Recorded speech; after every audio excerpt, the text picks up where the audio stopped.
एक दिवसीय चिंतन का दिन रखा गया है।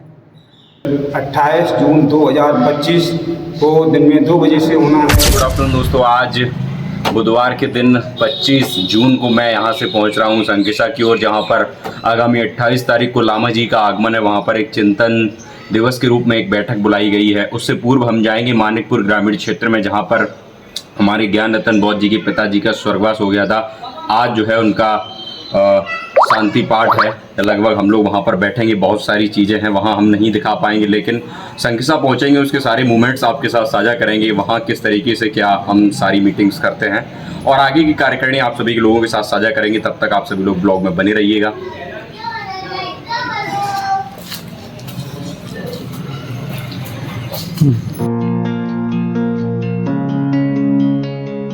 तो दोस्तों फाइनली हम लोग यहाँ मानिकपुर में जहाँ शांति पाठ कार्यक्रम था वहाँ से होकर के निकले हैं। हमारे साथी मोहित सिंह जी कुरावली से चलकर हमारे बीच आए। यहाँ पर हमने शेड्यूल चेंज कर दिया है। उन्होंने हमारी गाड़ी को वहाँ खड़ा करा दिया और कहा कि तुम हमारे साथ चलो, हम भी वहीं चल रहे हैं। कहीं ना कहीं हमारी फ़ोन पर लगातार बात हो रही थी, तो हम लोग अब जो संकिसा कार्यक्रम है, वो जो मीटिंग है, उसको अटेंड करने पहुँच रहे हैं। मोहित सिंह जी ऑडियंस हमारे साथ है। नमोदय जय भीम। नवोदय जय भीम सभी साथी हैं। ये कुरावली क्षेत्र से हैं। भीम आर्मी आज़ाद समाज पार्टी के लिए सक्रिय कार्यकर्ता, बहुजन चिंतक एवं बहुजन विचारक, समाज सुधारक हैं। तो साथियों बने रहो, मिलते हैं अगली बार।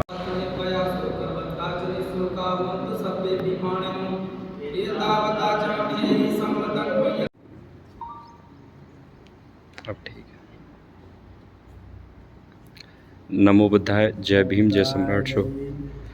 आज अध्यक्ष जी यहाँ संकिसा YBS सेंटर पर जिस संबंध में मीटिंग हुई है, वह क्या संबंध है बताने की कृपा करेंगे।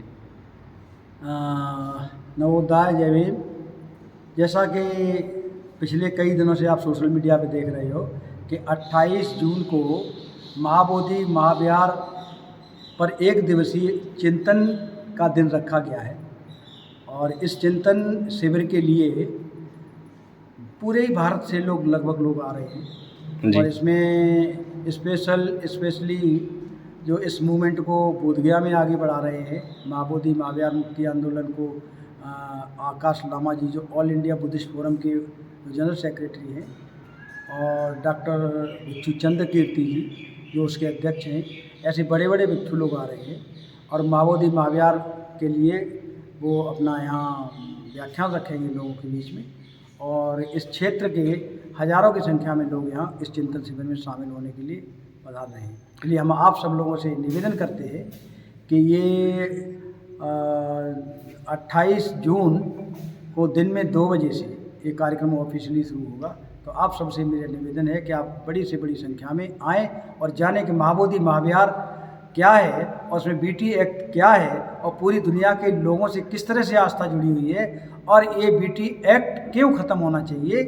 इन सारे शब्दों पर जो है हम लोगों का चिंतन है। तो हम आपको आवेदन करते हैं कि आप अपने इष्ट मित्रों के साथ जरूर आइएगा। बहुत बहुत धन्यवाद। नमो बुद्धाय, जय भीम।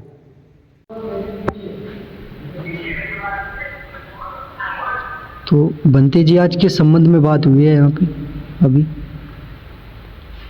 बोधगया में महाबोधि टेम्पल है, जो कि ईसा पूर्व 329वीं शताब्दी में सम्राट अशोक ने उस टेम्पल को बनवाया था, जिस जगह पर कि भगवान बुद्ध को बुद्धत्व लाभ प्राप्त हुआ था। वो ज्ञान स्थली के रूप में डेवलपमेंट किया गया है। उस स्थान पर वर्तमान में जो कानून व्यवस्था के तहत BT एक्ट 1949 लागू है, उस एक्ट के अंतर्गत ये है, टेम्पल तो बौद्धों का है, लेकिन उस मैनेजमेंट कमेटी में 4 बौद्ध हैं, 4 हिंदू हैं, 5वें DM अध्यक्ष हैं, वो भी हिंदू हैं। तो ये विश्व में और किसी भी टेम्पल के मैनेजमेंट में ऐसा देखने को नहीं मिलता है कि टेम्पल हमारा है, मैनेजमेंट दूसरों का हो। फॉर एग्जाम्पल राम मंदिर का टेम्पल देख लीजिए, कोई मस्जिद है उसको देख लीजिए, चर्च है उसको देख लीजिए, किसी को भी देखिए, उन्हीं की कम्युनिटी के, उन्हीं के फॉलोअर्स उसमें मैनेजमेंट में होते हैं। तो बौद्धों के साथ ऐसा अन्याय क्यों? और यदि ऐसा ही किया जाता है तो बौद्धों को भी अन्य में मेंबरशिप में सदस्यता दिलाई जाए। यदि ऐसा नहीं करते हो तो पूरा वो महाबोधि टेम्पल को बौद्धों के अधिकार में देने का सरकार वहाँ काम करे। उसी के चिंतन में, उसी के जो आंदोलन 12 फरवरी 2025 से चल रहा है, उसी के क्रम में आज यहाँ पर YBS सेंटर जसराजपुर मैनपुरी संकिसा पर एक दिवसीय चिंतन शिविर के आयोजन के लिए अनुसार जो यहाँ की संचालन कमेटी है उसकी मीटिंग हुई है। ये बृहद चिंतन शिविर 28 जून 2025 को दिन में 2 बजे से होना है, जिसमें आकाश लामा जी इस मूवमेंट के मुख्य सूत्रधार हैं, वो इसमें सम्मिलित होंगे। उनके साथ भंते चंद्र कीर्ति जी होंगे और क्षेत्रीय जनता से भी यही मैं आमंत्रण करना चाहूँगा कि वो लोग अधिक से अधिक संख्या में आएँ और यहाँ पर बौद्धों की बात को सुने। हम लोगों का हक है, वो मिलना चाहिए। इसी चिंतन के लिए आज यहाँ पर मीटिंग वो रखा गया था। हम उठाए जय जगत, जय मानव, जय संविधान। वरिष्ठ सहयोगी एवं नेतागण एवं तमाम सुचिंतक बहुजन कार्यकर्ता एवं तमाम बौद्ध भिक्षु एवं YBS सेंटर के कार्यकर्ता एवं संस्थापक 7 लोग कई एक उपस्थित थे। यहाँ पर कई एक बैठकें हुई, लेकिन आज की बैठक जो थी वह अन्य बैठकों से अलग है, क्योंकि यहाँ पर मातृभूमि महाबोधि विहार बोधगया को संरक्षण प्रदान करने के लिए, उसे बचाने के लिए, अपनी मातृभूमि को अपने सांचे में ढालने के लिए, उसे संरक्षण प्रदान करने के लिए यहाँ पर निरंतर बैठक की गई थी, जिसका समय लगभग 2 से 3 घंटे रहा होगा। उसमें कई एक प्रकार के विषयों पर चर्चा हुई है, लेकिन इन सारी विषयों को जानने के लिए हम यहाँ पर उपस्थित हैं करहल विधानसभा के पूर्व विधानसभा प्रत्याशी डॉक्टर अभिजीत सिंह शाक्य जी के साथ, जो समाज में बहुजन विचारधारा को बचाने का, पहुँचाने का काम करते हैं। साथ ही उनसे बातचीत करेंगे। क्या कुछ बातचीत करेंगे, आइए। नमोदय जय भीम। डॉक्टर साहब, आपके जो कार्य क्षेत्र में लगभग आप निरंतर लोगों को बहुजन विचारधारा से जगाने का काम करते हैं। आपके संज्ञान में आया होगा पिछले महीने 3 से 4 महीने पहले एक प्रकरण महाबोधि विहार बोधगया बिहार में जो चल रहा है, उसके संबंध में यहाँ YBS सेंटर पर मीटिंग हुई है। वो बताइए। आपके चैनल को देखने वाले सभी लोगों को मेरी तरफ से नमो बुद्धाय जय भीम, बहुत बहुत धन्यवाद।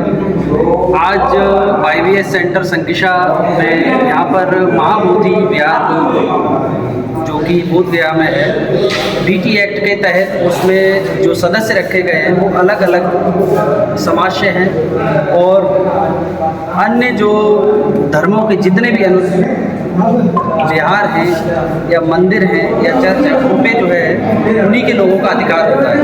तो महाबोधि विहार को मुक्त कराने के लिए हम सभी लोग यहाँ मीटिंग किए हैं, जिसके लिए 28 तारीख को, आने वाली 28 जून को एक बहुत बड़ा चिंतन शिविर हो रहा है, जिसमें कि हमारा महाबोधि विहार जो है मुक्त हो सके।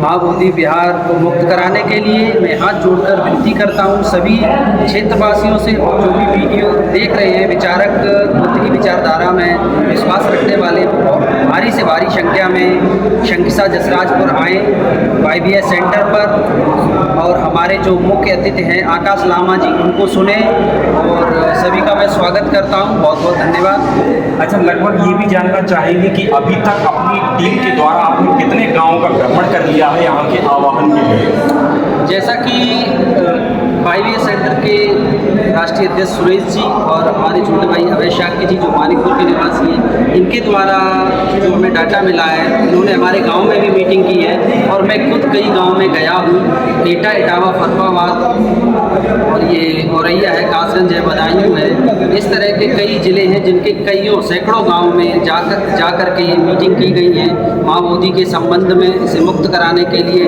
और भारी से भारी संख्या में समर्थन मिल रहा है। इसके लिए जो है अध्यक्ष जी और अभय जी की जितनी भी पूरी टीम है मानिकपुर से एवं अन्य क्षेत्र से जितनी भी टीम है उसको धन्यवाद है। अच्छा, यहाँ की जो मैनेजमेंट व्यवस्था रहेगी वो किनके द्वारा होगी? क्या कुछ कार्यकर्ता होंगे, कहाँ से आएंगे, वो कुछ बताएंगे? कार्यकर्ता जितने भी धम्म प्रेमी हैं, धम्म बंधु हैं, उनसे अनुरोध किया गया है और जितनी भी मीटिंगें हुई हैं उन मीटिंगों में हमने कार्यकर्ता बनाने का काम किया है। साथ ही साथ अभी आपने देखा होगा हमारे पास सारे डाटा उपलब्ध हैं कि भोजन की व्यवस्था कैसे देखनी है, वाहन की व्यवस्था कैसे देखनी है, हमारे जो आगंतुक बंधु आएंगे, अतिथिगण हैं, उनको कैसे मैनेज करना है, सारी व्यवस्था की जा रही है भोजन से लेकर के व्यवस्था को सुचारू रूप से रखने के लिए। तो बहुत ही बड़ा कदम है। आपका जो अनुभव कहता है, सामाजिक अनुभव, यहाँ लगभग कितने लोग आ जाएंगे? अभी तक आपने भ्रमण करके क्या महसूस किया? लगभग कितने लोगों की जनसंख्या यहाँ 28 जून को उपलब्ध होगी? देखिए, आंकड़ों की अगर बात करें तो अकेला मैनपुरी में ही अगर बुद्ध की विचारधारा रखने वाले लोग 10,000 की संख्या में हैं। फिर एटा इटावा फरुखाबाद आसपास के जिलों में बहुत है। मैं सोचता हूँ कम से कम यहाँ पर भारी से भारी संख्या में लामा जी को सुनने के लिए, महाबोधि को मुक्त कराने के लिए 1 लाख लोग, कम से कम मैं आह्वान करता हूँ 1 लाख लोग यहाँ एकत्र होंगे। चलिए, यहाँ की जो मैनेजमेंट का खर्चा रहेगा वो सर कौन खर्चा उठाएगा इसका? राष्ट्रीय अध्यक्ष सुरेश बौद्ध जी उठाएंगे या फिर भिक्षु संघ उठाएगा या फिर समाज के ही कुछ तत्व उठाएंगे? ये बताइए महोदय, इसका अभी जो है पूरा डाटा हमारे पास नहीं है, लेकिन ये है कि जो भी प्रोग्राम होता है वो खर्चे के बिना नहीं होता है, तो उसको सब लोग मिलकर के क्या उठाएंगे। और हाँ, हमारे समाज से सहयोग की विनती करूंगा कि इतना बड़ा प्रोग्राम है, सर्व समाज का प्रोग्राम है, सभी बुद्ध के अनुयायियों का प्रोग्राम है, तो यहाँ पर आएँ, लामा जी को सुने और अपना जो भी योगदान है वो दान करने का कार्य करें। चलिए, बहुत बहुत साधुवाद, धन्यवाद बताते रहिए। आपको बता दें कि ये संकिसा वो संकिसा पावन धर्मस्थली है जहाँ पर उत्तर प्रदेश की जी के सामान्य ज्ञान में पढ़ाया जाता है। यहाँ जो बौद्ध धम्म, यहाँ पर बौद्ध महोत्सव लगता है, एक हमारा कुशीनगर में लगता है और एक यहाँ पर जो संकिसा बुद्ध महोत्सव लगता है, ये वही मातृभूमि है। यहाँ से कुछ दूर पर चलेंगे तो यहाँ पर एक बौद्ध विहार जो टूटी स्थिति में पड़ा हुआ है और उसके भी दर्शन किए थे। जो सारी चीज़ें लोगों को पता है, यहाँ पर जब बौद्ध महोत्सव लगता है तो यहाँ पे लाखों लोगों की तादाद, बहुजन समाज के लोगों की, बुद्ध विचारधारा, बाबा साहब भीमराव अम्बेडकर के परिवार के लोगों की जनसंख्या यहाँ भारी संख्या में जुटती है। साथ ही आप सभी लोगों से ये अपील करना चाहूँगा, फर्रुखाबाद के इस संकिसा पावन धर्मस्थली पर आप सभी लोग 28 जून को भारी से भारी संख्या में आने का कष्ट करें और अपनी ताकत, अपने वजूद को प्रदर्शित करने का काम करें और सरकार के लोगों के कानों में ये घंटी बजाने का काम करें कि देश में बहुजन समाज के लोग अब जागरूक हो चुके हैं और अपना हक अधिकार मांगने के लिए उपस्थित हो चुके हैं। नमो बुद्धाय, जय भीम साथियों, जय सम्राट सुखमा।